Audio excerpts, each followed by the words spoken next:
Sadhguru, you mentioned before that you are simply an act and that there is no actor left.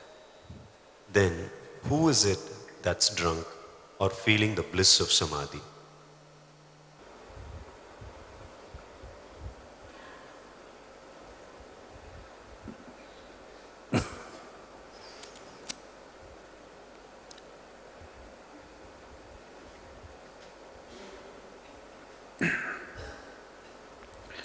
Why do you think people drink? People drink alcohol because they have a hope that it will completely dissolve them and they will know an absolute sense of abandon. That's why they drink. People who cannot even sing in their bathrooms will start singing and dancing on the street with a few drops of alcohol because only the act is left. The actor has receded, not gone, receded. One who was a big man has become, if not a child, at least a small boy. They begin to think, act, speak like little boys once they're drunk, even old men. So that means the actor is receding. I'm using decent language, otherwise I should say you're retarding.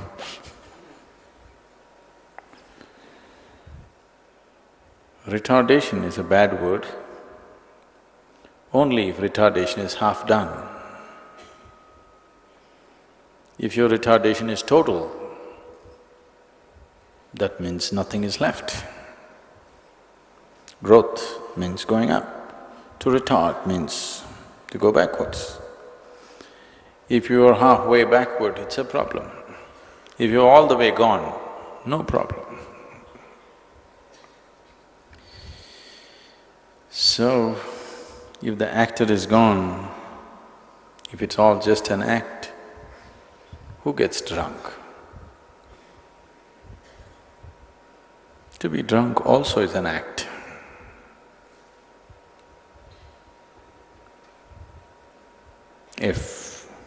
When you say life, there are so many ways to look at it. One way is, what you call as life is a complex chemical activity. Without chemistry, there's no life. So if you can call such a large act, chemical act, as just an act, why can't you call a little extra chemistry of drink also as an act?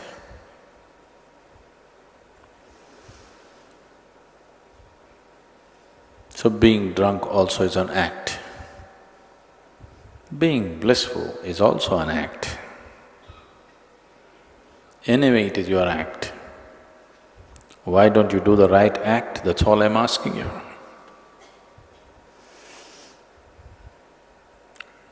Maybe you have already heard me saying this. It happened one day. A lady who is little over her prime went to bed. And in her sleep, she had a dream. In her dream, a real hunk of a man was looking intensely at her and started coming towards her. Closer, closer, closer, he came really close. She could even feel his breath. She trembled, not in fear, and asked, "What will you do to me?" The man said, "Well, lady, it's your dream."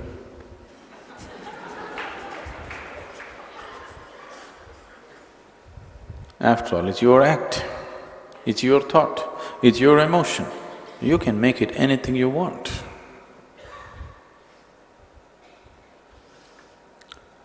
Now, behind this, is there a substantial actor?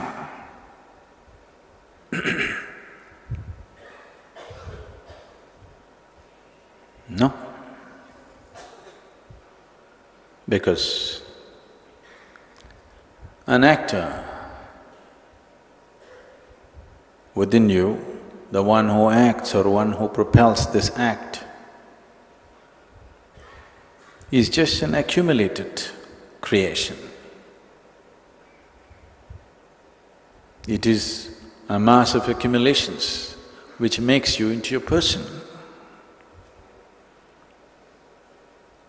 This is what traditionally we are referring to as karma.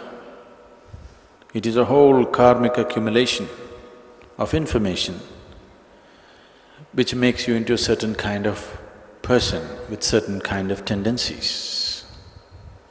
It is this accumulation which you're calling as myself, that is the actor. If the actor already has certain tendencies, certain qualities, certain limitations, certain possibilities, the act will also be limited. If there is no actor with any particular quality, with any kind of accumulation, with any kind of compulsive tendencies within himself, now the act can be played whichever way you want.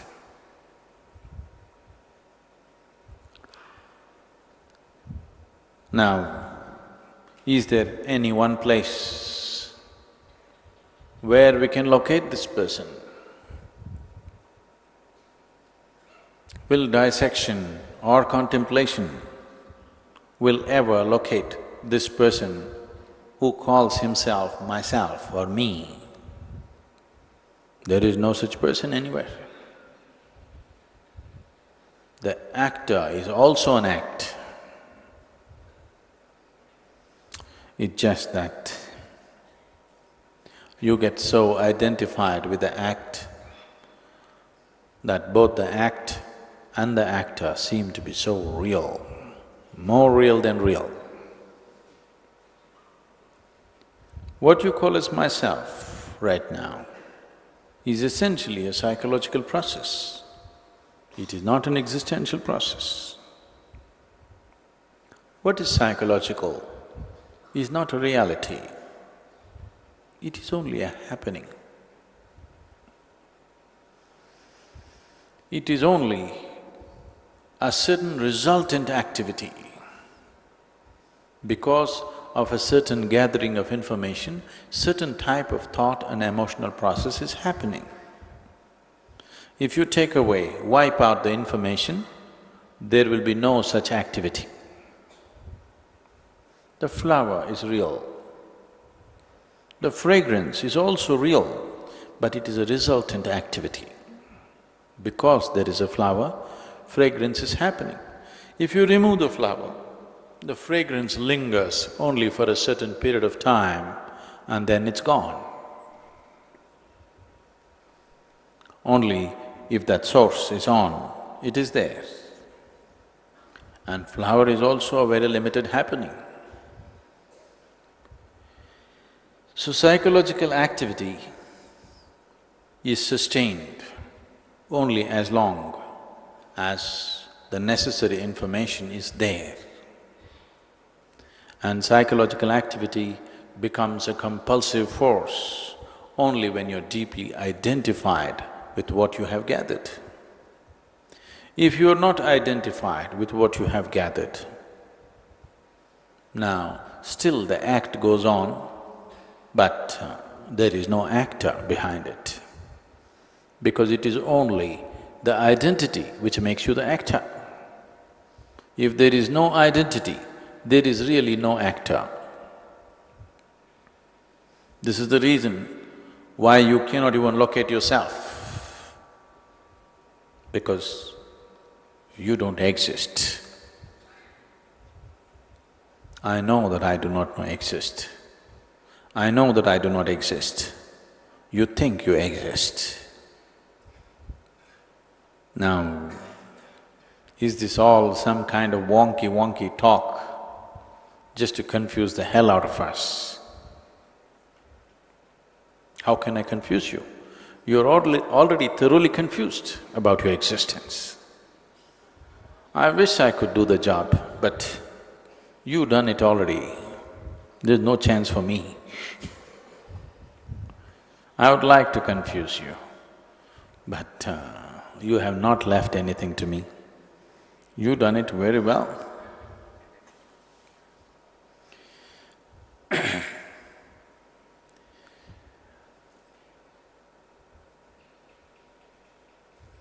There is not much to confuse, only because one is so confused about his own existence, he can be made to believe just about anything, just about anything. When you're as confused as you are about the very nature of your existence,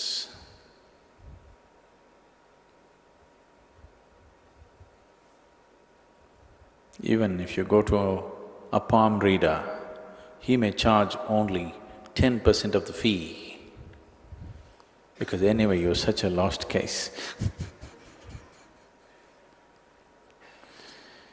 Now, when I say a lost case, not in terms of your life or your business or your family, you may make it all these things you may conduct them pretty well. I'm saying you as a being, because your very being here is a make-believe happening. It is just a gathered existence. Does it mean to say, I have no soul? Yes, you have. Both of them intact, I'm sure. Is there something inside me? No, there is nothing inside you. When I say there is nothing inside you, yes, there is nothing inside you. Maybe you must put a hyphen between no and thing. There is a no thing. It is not an actor. It is not this nor that. It is not it. It is as small as it can be, as anything can be, and it is as boundless as anything can be.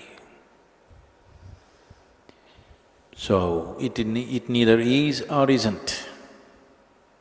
It is not the way you understand life.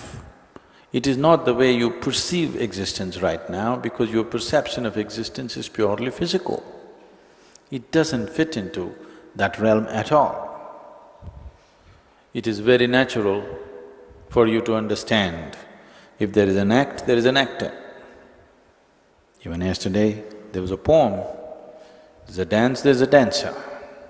That's not how it is. That was yesterday, that was the first satsang. So, is this just one big act? It is. It is. So, is it all illusion? It is, but the illusion is real.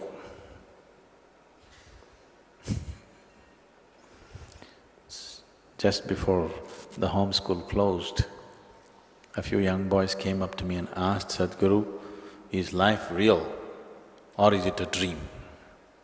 Their words were, is life true or is it a dream?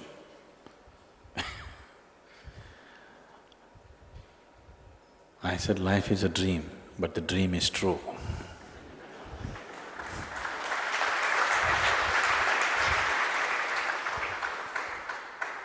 Now are we just playing with more and more words, not trying to get anywhere, going in circles?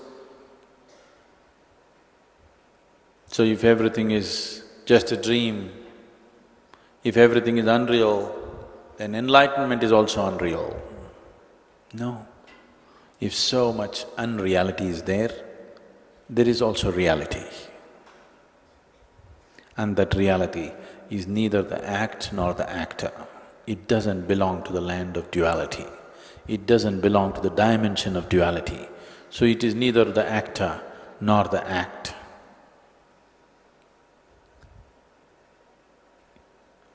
It is not of any quality. If there was an attribute to it, if there was a quality to it, you could have called it either the act or the actor, because it doesn't ascribe to any quality, it doesn't have any attribute attached to it. You cannot call it the actor, you cannot call it the act. It is the landscape on which everything happens. Actors and act happens in the landscape of who you are. Please see. Your personality and all the act that you perform all happens in a larger consciousness, which is just a landscape behind. It is just an empty scape, it is not even a landscape. It is just an empty scape on which you can do anything you want. You can run a small act with one actor, or you can run a phenomenal act with 1,000,000 actors. You can run whatever you want because it's an empty scape and it's a boundless scape. It's up to you what kind of act you want to put on. It's up to you what kind of actor you want to build. Because a large part of both the actor and the act happens in such unconsciousness, and it is compulsive. Because of the compulsiveness, you think it's real. Not only real, it is happening from somewhere else. It is not happening from anywhere else. This empty scape of nothingness is capable of accommodating any kind of actor and any kind of act. That's why it's your choice. You can become godlike, you can become like a demon, you can become anything you want, because it's an empty scape. It is like once it happened. In a business meeting, the head of that institution came and put up a large white sheet and went there and drew a little dot, black dot. And he asked everybody, "What do you see?" They all looked at it and said, "It's a dot." Somebody said, "It's a spot." Somebody said, "It's a full stop." Somebody said, "It's a period." This, that. He went on asking, "What do you see? What do you see?" They got frustrated. "Okay, man, it's a black dot, what about it? You want us to give 1,000,000 meanings to it?" And I said, this is the problem. The problem why all of us are operating the way we are operating right now is, we miss the whole empty scape behind it. Our focus is on the little dot. Right now, what you call as creation is just a tiny dot in an immeasurable empty scape. Whether you look this way or you look that way, you see only a large empty scape, nothing else. What you call as creation, what you call as happening, what you call as act or the actor is just a spot. Rest is all an empty scape. Because the nature of existence is such. Today, modern science is proving this to you, that time and space can be packed. Today, modern physics proves to you that the whole universe can be packed into something smaller than an atom. Today, modern physics proves that to you, that the whole universe exploded from a tiny dot and became a whole universe. This is called as the Big Bang. This Big Bang is continuously expanding still. One day it may so happen, the physical theories say, a big crunch may happen, that everything may get crushed into a tiny little dot once again. So what you know as space and time, what is here and there, what is now and then, this is the act. All the act happens because there is space and time. And this space and time doesn't really exist, it's a projection of your mind. So both the act and the actor is your creation. When I say your creation, so is there one more actor behind the actor? Not in that sense. It is a non-acting process, it is a scape of nothingness, a non-scape, but it is capable of containing every kind of act that you wish. People are doing this out of illness. Schizophrenic means somebody becomes two inside one. There have been cases where a single person is living up to 32 different personalities within himself, full-scale personalities with relationships, life, everything. That is the maximum recorded in modern psychology. But there have been yogis who have lived hundreds of lives within themselves, because it's an empty scape. You can write as much as you want, it's never going to become full. You don't have to fear that. Generally it is happening out of sickness, but if you are conscious, also it can happen. You can draw a very complex act or you can draw a simple act, it's up to you. Because anyway it's an empty scape. The idea of an inner actor is just an illusory idea. But right now it seems to be real because we are identified with simple things that we have gathered. Anything that you touch, you get identified with it. So it looks all real. So to be drunk, to be blissful, to be miserable, to be in ecstasy, to be in agony, you don't need an actor, nor do you need an act. You can simply go through all these things because that's the act. You can do whatever you want. It's after all yours. Write whatever you want. You want to draw a beautiful picture or an ugly picture, it's up to you. Or you want to have a line drawing or you want to have a detailed painting, it's up to you. So when I said that I'm just an act, I'm just being straight about it. You are pretending to be real. Yes.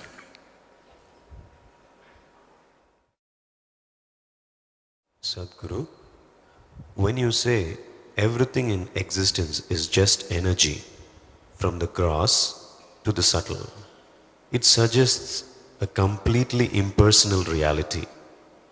Does the realm of the personal, all its love, its poetry, its lunacy, its rage, its beauty, mean nothing at all ultimately? Does that mean there is no connection at all between the psychological and the existential? So someone is really very dearly attached to all the things around them. I don't want to destroy it. If you love your life so much, why should I take it away? I don't want to take it away. But unfortunately, death will.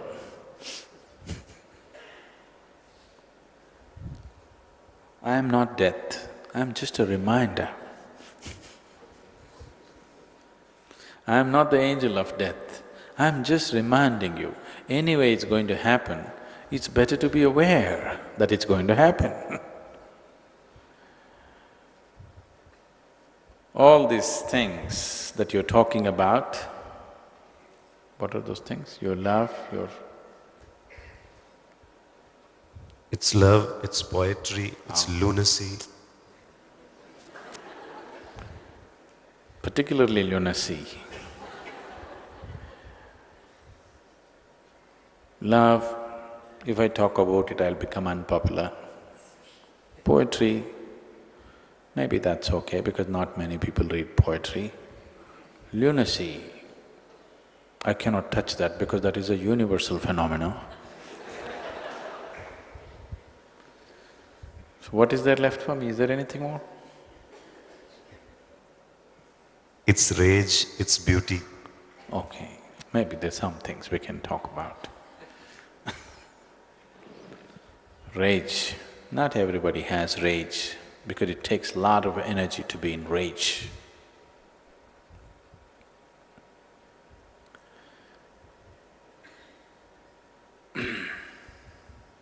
Someone said this, probably Che Guevara. You heard of Che? You might not have heard of him, but most probably you've seen his picture because lots of young people have his picture on their t-shirts, almost everywhere on the planet. These days people don't know who he is, they think he's a rock star or something. He wasn't, he was a revolutionary who became a phenomena at a certain time in the 70s and 80s. He became a great phenomena around the world. But somehow those t-shirts are still selling. Even today, everywhere, Che Guevara's t-shirts are continuing to selling all over the planet. So Che said, if you're outraged, you're with us.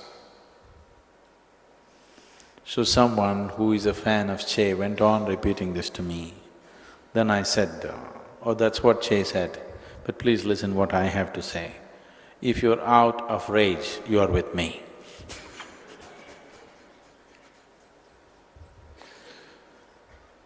Now, you even get attached to all the things you suffer, that's the problem.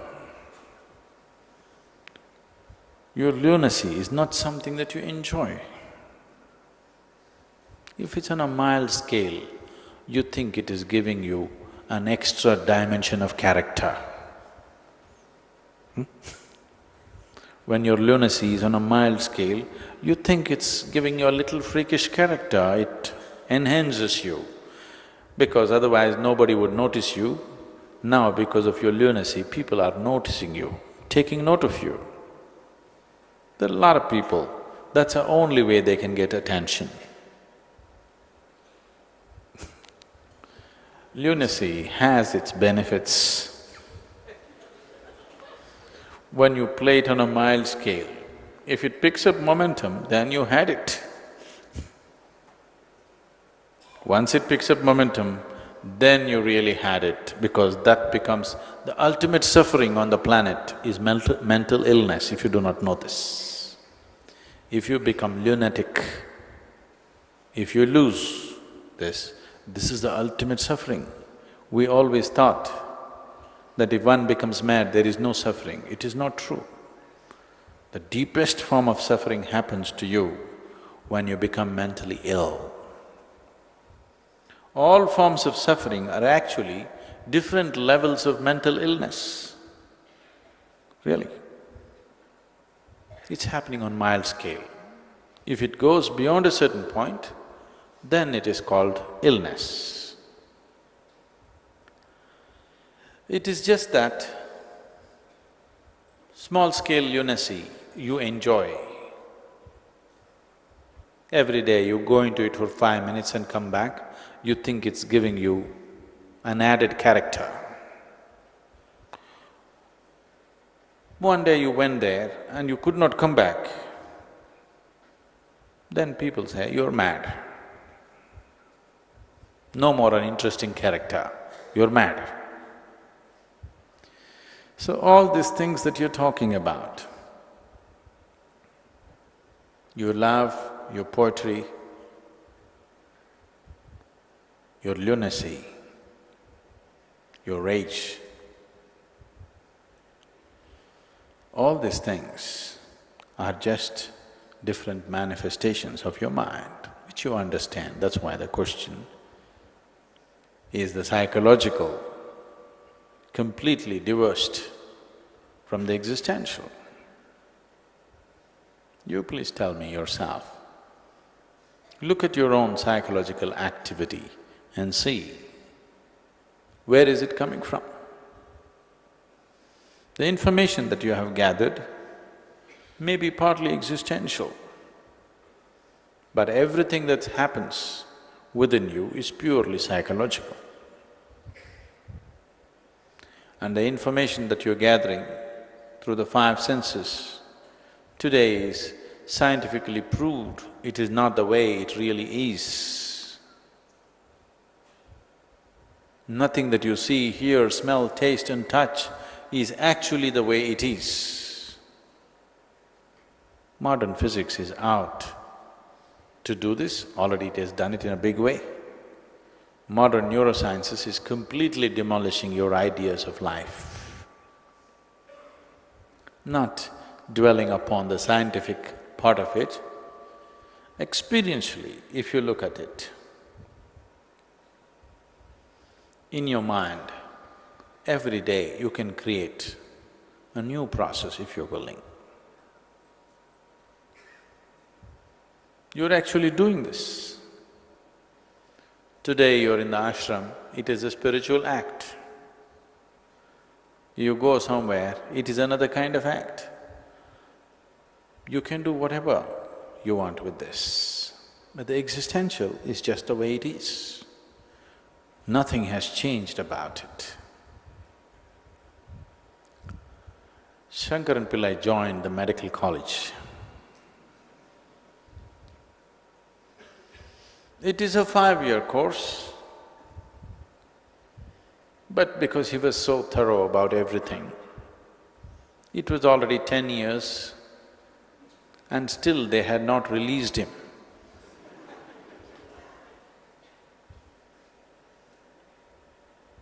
Then one day he went to the library and looked at the anatomy book. The same anatomy book that people were studying 40, 50 years ago, the Gray's Anatomy, is still in vogue. So, he had read these 2, 3 anatomy books that were there because he's been there for 10 years. He went to the librarian and said, I'm fed up with this. Isn't there somebody writing something new?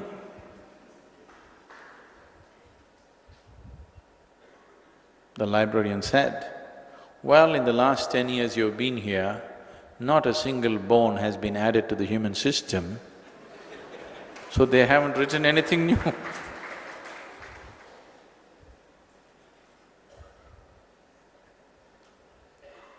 Your mind, the psychological dimension of who you are, is constantly looking for variety and creating new things on a daily basis. It obviously has nothing to do with the existential, because the existential has always been the same. That is why the psychological decided something that is same all the time must be naturally boring. And that is why life has completely bypassed you. Right now, the question is coming because the only thing that is valuable in your life is your psychological process. you would not like to see that it is all rubbish. Definitely you would not like to see that it's all rubbish. So now the question arises, if you rubbish my lunacy, you must rubbish my love also. If you rubbish my rage, you must rubbish my devotion also. Yes, it is all rubbish. But right now that's all you have. So, at least create some wonderful kind of rubbish, because you have to employ this if you want to go beyond. Does the psychological have anything to do with the existential?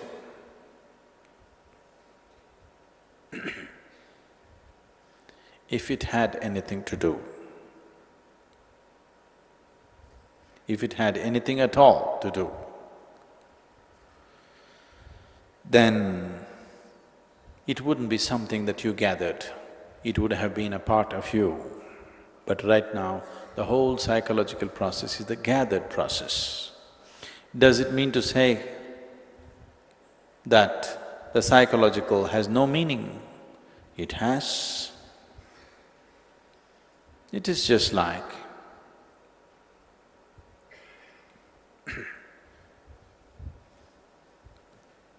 we wear these clothes. One thing, it covers our body.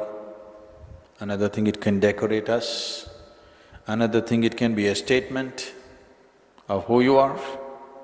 A million other things you can do with these clothes. But also, if you don't wish, you can discard this right now. So I'm not saying only the psychological, even the physiological has nothing to do with the reality. So, the psychological, does it have any value at all? It's just like, does your clothes have any value at all? As long as you're alive, as long as you live in a society, it has a value and a meaning. The meaning is contextual, it all depends in what context you are. Here, what kind of clothing I'm wearing is meaningful. If I'm in the middle of nowhere, somewhere in a desert, now whether I wear my clothes or do not wear my clothes has no meaning. So, the psychological is just like this, it has contextual meaning. If you want to be in a certain place, you need to maintain your psychology in a certain way, because it has no meaning if you let it flow all over the place, then they send you to a certain place. If you do not create a meaningful psychological process, somebody else will decide where you should be. So, in that context, it is important. I am not saying it has no value in your life. It is extremely valuable. What kind of psychological process you carry within yourself right now, in that context, your love, your poetry, I like both of them, but your lunacy, I think we could do without it. I could do without it. I see a lot of it every day.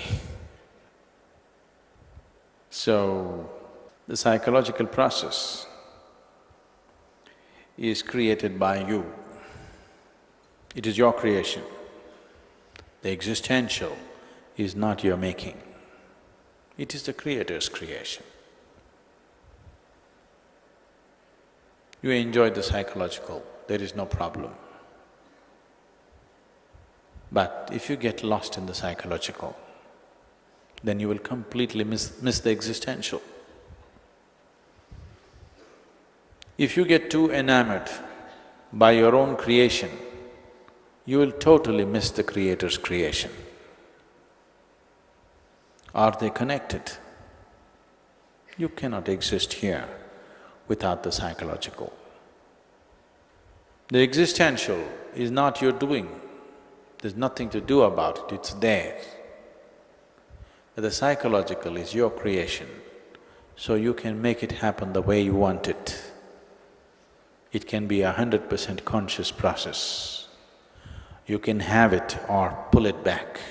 You can throw it out or you can pull it back. Aren't you doing this all the time? Today you love this person, tomorrow it's all wrapped up and kept inside. Isn't this happening? So, your psychological, you can throw it out if you wish or roll it back if you want. And you can either have it going within yourself or you can just put it off.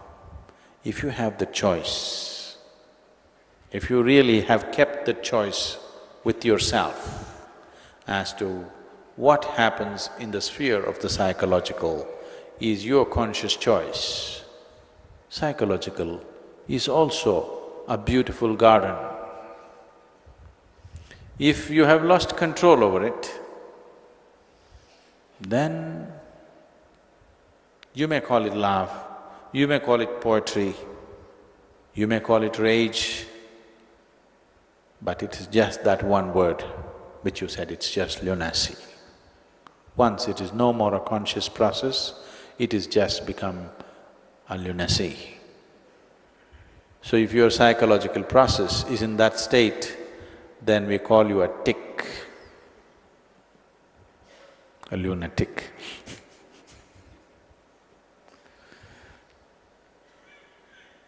Its connection with the existential is more as a stepping stone.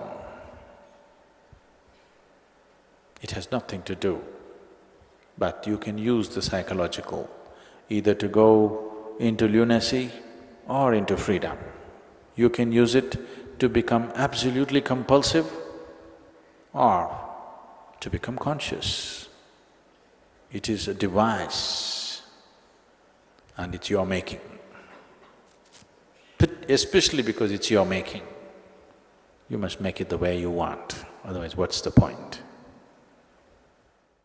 Sadhguru, I have tasted many times something of the beyond, but still I get stuck in many small petty issues. How do I overcome this and always maintain equilibrium?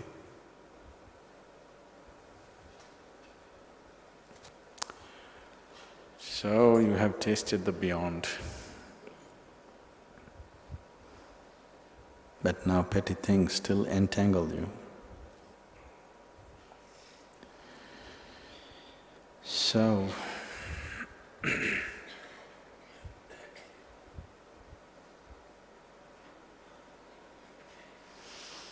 if you have tasted it for a moment, just for one moment,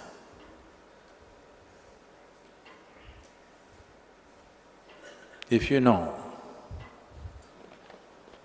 that there is something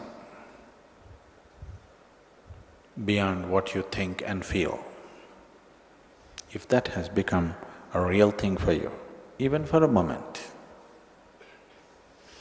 then you must invest your life towards that.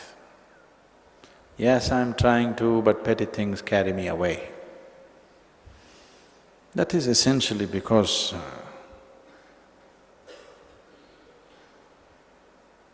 this happened. George Bernard Shaw had a friend who was an actor. He was a pretty inflated person.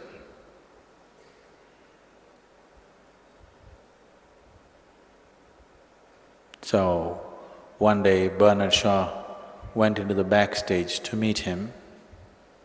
So this friend was very tenderly touching his own clothes and adjusting his tie, patting himself down, looking in front of the mirror, standing in front of the full-length mirror.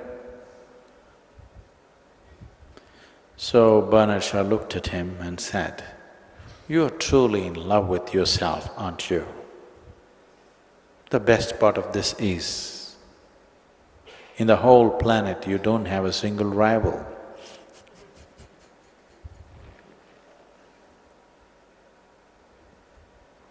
So, you're little falling in love with yourself.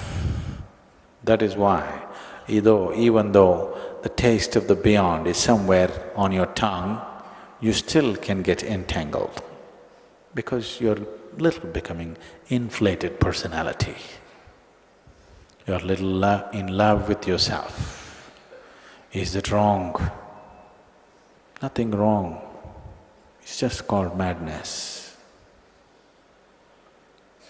Because love is an effort, love is a longing to include something as a part of yourself. Love is a process. Love is a possibility where you could become larger than who you are. You could become more than what you are by inclusion. Now, if you wallow in your own self-love, now this is going against all the popular teaching. People have been telling you, first you must love yourself before you love anybody. If you cannot love yourself, how can you love anybody?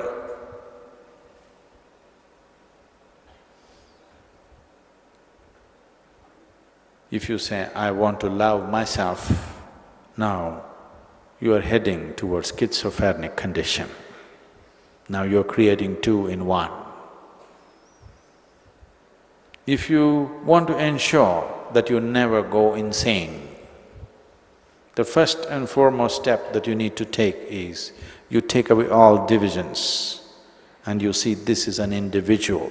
An individual means he cannot be further divided, he's indivisible. You cannot divide him anymore. This is one entity, you can't make it into two. If you make it into two, I love myself, now you're heading towards madness. First step has been taken. If life situations cooperate, you will get there quick. If life situations don't create that situation for you, you may manage within socially accepted levels of that madness. So, the reason why, even if divine touches your tongue, even if the taste of the divine is there on your tongue, you can still get entangled, is simply self-love. It is a sure step, first step towards madness. Whether you're going to get there to the asylum status or you will get only to the ashram status is subject to many things. But this happened to a man. He wanted to enroll himself in a college. So he saw a big building and walked in. There they had registration forms, he filled up everything, he signed, and when he went to the official to give it, to be enrolled in the college, the official said, but this is not a college, this is an asylum. Then the man said, but no, I wanted to join a college. But the official said, no, this is an asylum. Then the man thought, but I have already filled my registration form, so what difference, I will join up.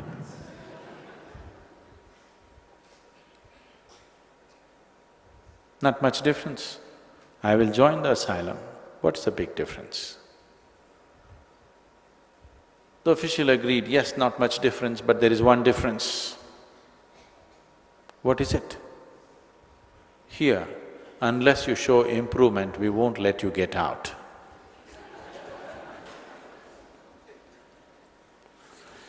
So,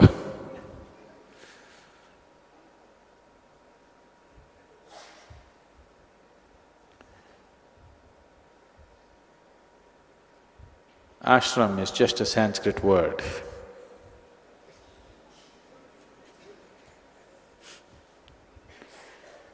an English word would be too insulting.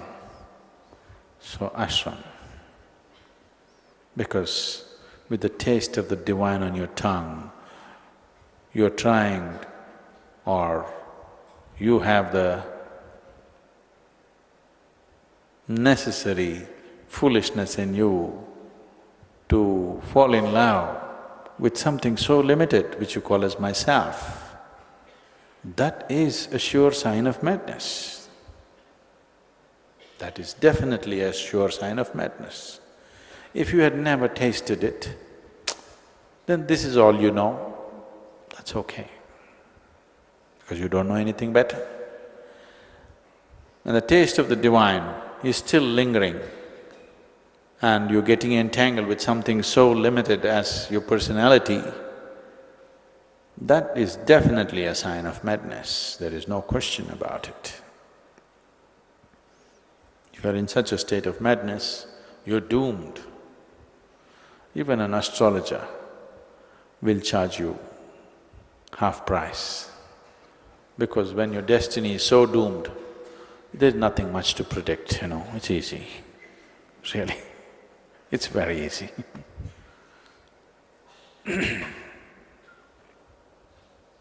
Done?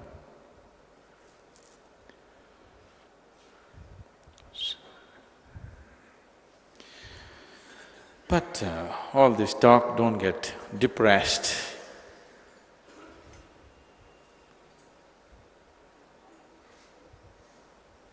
Should I be an optimist or a pessimist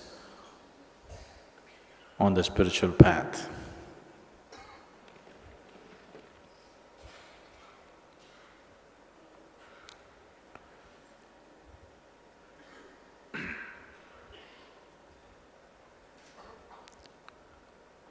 An optimist, a pessimist, and a realist were at the breakfast table. An optimist, there was a closed pitcher, a dish, a container, and the optimist looked at it and said, "Please pass me the cream."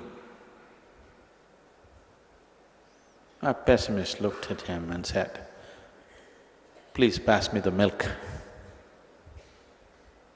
A realist said, "Please pass me the pitcher."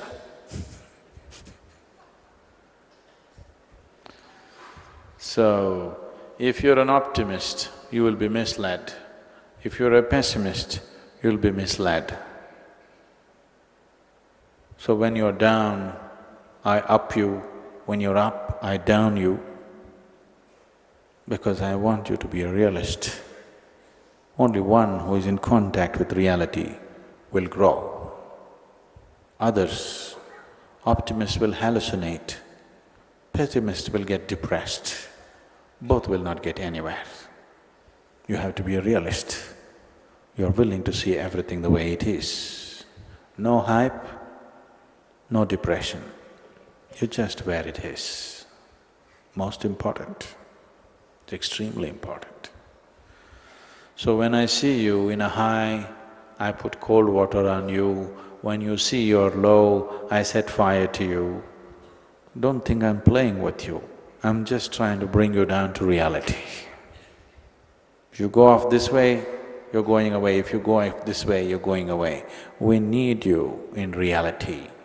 Only in reality you grow. Growth is possible only in reality. It's the existential which can transcend. The psychological, whatever it does, transcendence is also empty. Transcendence is also false in the psychological. There is no such thing as transcendence in the psychological sphere of your life. Transcendence has to be existential, because it is in the existential that your essential process of life is rooted in. What is happening in your mind, your thought and your emotion are psychological. They are just a small offshoot of life. It's not life. Right now, it may be keeping you fully engaged. Your thought and your emotion may be keeping you fully engaged right now, but it is just a small offshoot of life. It is not life. You can think what you want. Even if you're fast asleep, you're still life. In fact, you're more life when there is no psychological activity. If you have known a few moments of what you call as beyond, those were few moments where you were free from the psychological. Those few moments of freedom from the psychological, you are more present than ever. Years of living, a few moments where you're free from the psychological process were the most significant moments of presence in your life. So, that little taste that you have known, you must invest your life in that direction, not what your thoughts say, not what your emotions say. Your emotions and thoughts can say whatever they want. They will say one thing today, tomorrow morning they'll change their opinion. They're just like the local gossip. It keeps shifting. It keeps shifting what people are talking about today and what they're talking about tomorrow.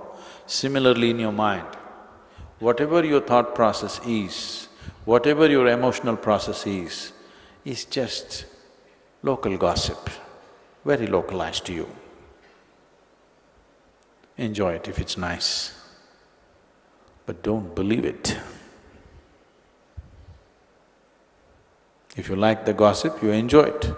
Gossip is for entertainment. You don't start your spiritual process on gossip. You don't start anything that really matters on gossip. Gossip is just for entertainment. And if the taste is divine, if the taste of the divine has come to you, then you will see entertainment doesn't mean anything. Suddenly entertainment doesn't mean anything at all to you, because all entertainment looks too stale and ridiculous for one who has tasted the real thing. I'm not talking about Coca-Cola.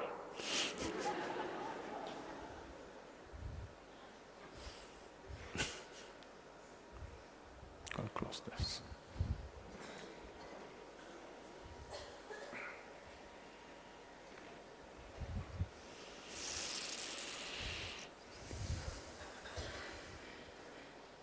Are you becoming too pessimistic? The talk is rendering you too pessimistic? No, you always have been, that's not a problem. So, there was a French artist who did not have a single franc in his pocket. But one day he decided to go to a swank restaurant and ordered oysters. 1 plate, 2 plates, 3 plates. Very expensive food. Because he was an optimist. He was just hoping in one of the oysters he'll find a pearl. That's dangerous, you know. Being a pessimist, you will become depressed. Being an optimist, you will become a fool. To be balanced, to be a realist, to be able to recognize the real when it comes to you is very important. Action for Rural Rejuvenation is a rural revitalization program offering medical care, community rehabilitation and human upliftment to more than 3,500 villages in rural southern India.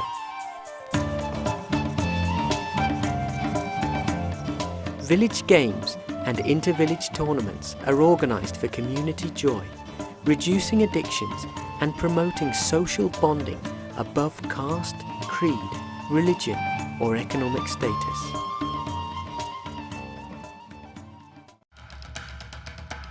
Isha Vidya, the Foundation's education initiative, aims to provide affordable, high-quality school education to children in rural areas so that the native intelligence of children has the opportunity to bloom.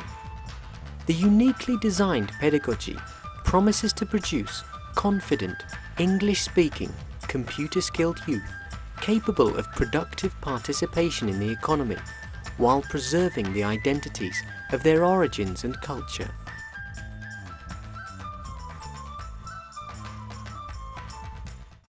Project Green Hands is a massive public reforestation effort aiming to plant 114 million trees. The project seeks to inspire people around the world to keep this planet habitable for future generations and establish a culture of care for the environment.